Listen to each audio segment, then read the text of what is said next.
ഇന്ന് നവംബർ 14 ശിശുദിനം. ആദ്യം തന്നെ എല്ലാവർക്കും ശിശുദിനാശംസകൾ.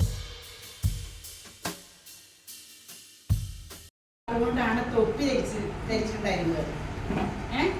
അങ്ങനെ തൊപ്പി ധരിക്കുമായിരുന്നു. അങ്ങനെ ഇരിക്കുന്ന സമയത്ത് നെഹ്റുജി നിങ്ങളെപ്പോലെ കുട്ടികളുടെ കൂടെ പഠിച്ച് വളർന്ന ഒരു വലിയ കൂട്ടുകാരനും നേതാവും പിന്നെ എല്ലാവർക്കും മാതൃകയായി.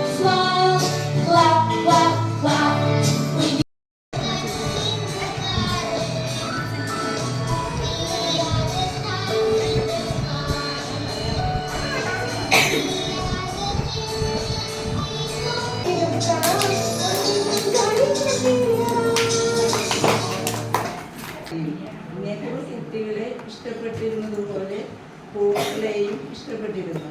ഒരിക്കലൊരു കുട്ടി അദ്ദേഹത്തെ കാണാൻ വന്നിരുന്നു.